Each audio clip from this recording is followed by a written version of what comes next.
puntos. Una, we need to grieve because grieving is releasing the pain. Alang sa usa ka tawo nga anaa sa himtang sitwasyon sa kapaitan sa kinabuhi, the normal reaction is to cry. And to cry is an articulation of what is going on within our hearts.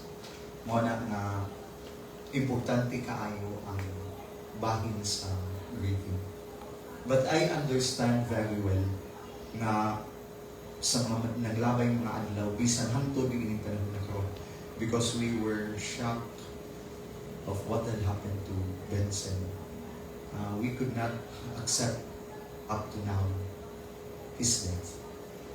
Mao nang dili panato mabati pag-ayo ang paghamtang. Unya hilabi na pod sa mga weeknights diin daghan ang mulamay, daghan ang pabati sa simpatiya niyang atmosphere usually sa mga weeknights. Usa ka masadya, malipayon nga ang atong pagbati sa kagulanan, makalimtan nato sa kaliwa. Apan inig-abot sa adlaw sa paglubong, grieving will be real. Someone who is gone ahead of us is legal. Niya anak na tang kabati niya na kung musing ina ang maong kamatuuran o realidad. But for now, it is very hard for us to grieve. Why? Because niini mong panahon, we are denying the reality of death. Daghan pa ang dili makadawat. Daghan pa ang wala pa makadawat nga wala na si Benson uban kanito. That is why I would like to invite the family, his close friends, let us grieve because grieving is releasing the pain.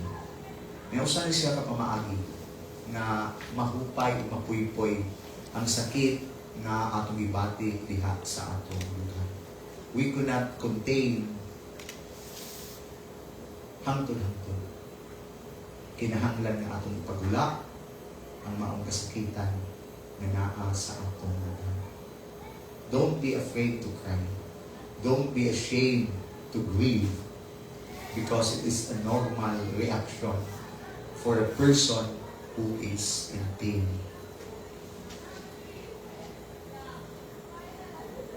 Grieving is releasing the pain.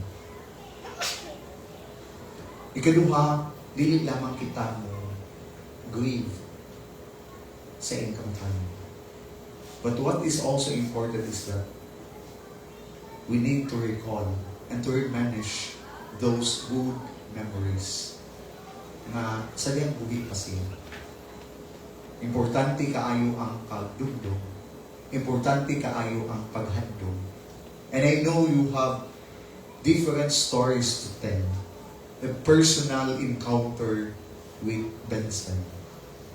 And it is very important to retell those stories, those beautiful stories.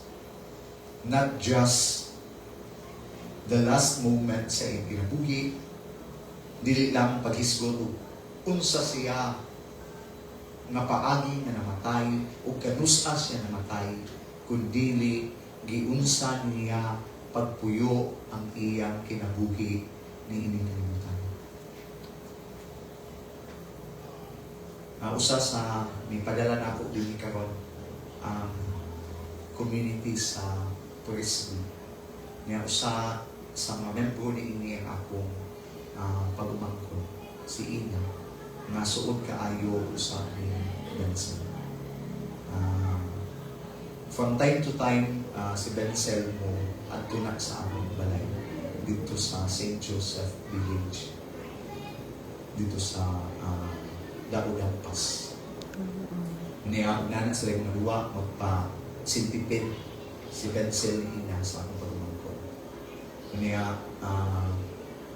kadtong gasakit ang brother-in-law nga tagalapas bana sa aming igsuon kanang ni kuha ni o hospital bed niya sad to say nga wa magamit ang mga hospital bed kay namatay ang brother niya si Benzel ang iyang pamilya mo miuli atong hospital bed nagigamit sa ilang papa.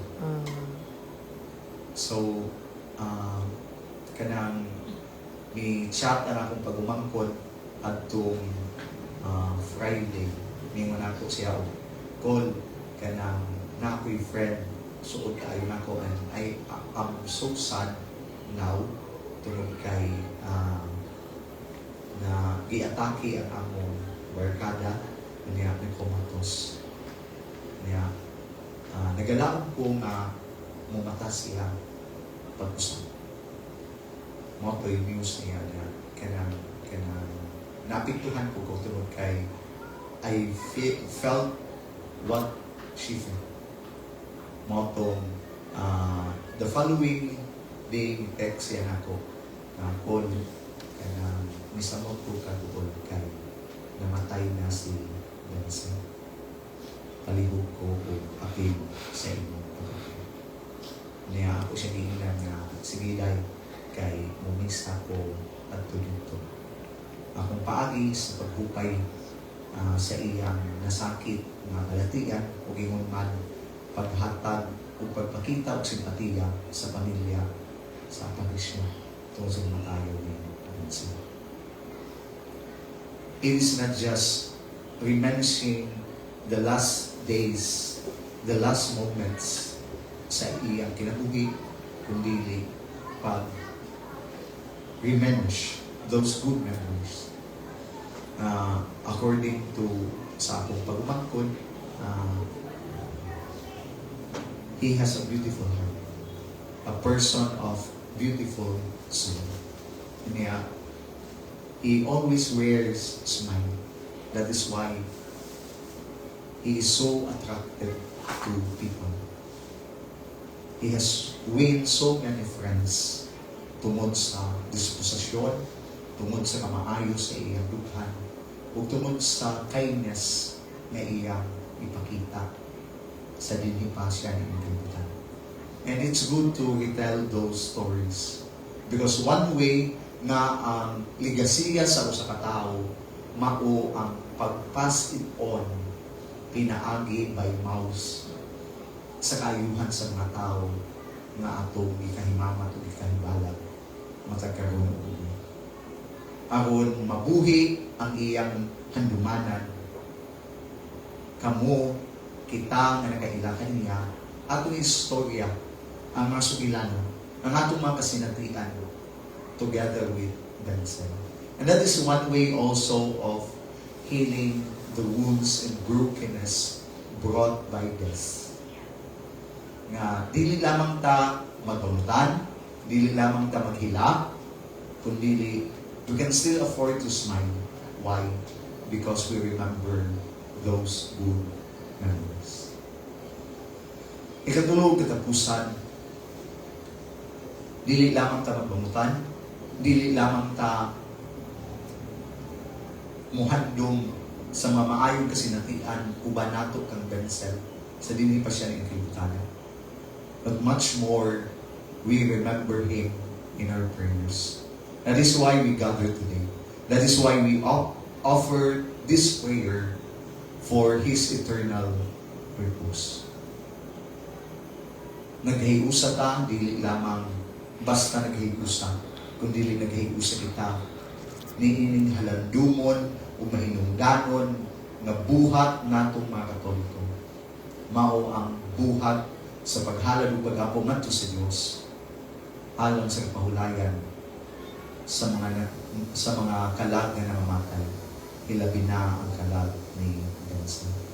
And what we are doing now is we are offering this Mass as the highest form of prayer. Dili lamang basta pag-ampo, kundi labaw sa tanan kining maong misa, kaya misa mao man ang ginatasan nga ekspresyon sa atong pag-ampo nato sa Diyos. And for us Catholics, we believe in prayer. Na ang mga kalag na anaa pa sa purgatorio, na nagapaabot pa sa hukom sa Diyos, na pinaagi sa atong mga pag-ampo, makahawas sila diha sa mga kasakitan o diha sa paglinis sa mga kasalanan. Kay walay kalag nga makaadto dito sa langit nga dili totally cleansed and purified by the love of God and by our prayers.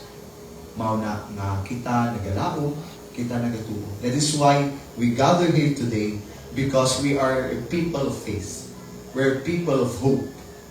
Kay wa pa tay pagtuo, wa pa ta mulaom alang sa kabanhawan sa mga nangamatay nang wala unta kita dinhi karon. But because we gather, it is just a manifestation, it is just an expression of a community of faith, a community of hope, tungod kay nasayo kita nga adunay tugamadon. And the readings of today has tell us of this reality and truth nga ang pagbanhaw tinuod kayo o ang tuburan ni inimong pagbanhaw mao si Kristo Jesus. That is why in this Mass we cling to the mercy and the compassion of God. Aron si Benson kaluyan unta sa Ginoo ug hiusahon na siya dito sa ginharian sa langit. Amen. Palihog menindog alang sa katilimbanan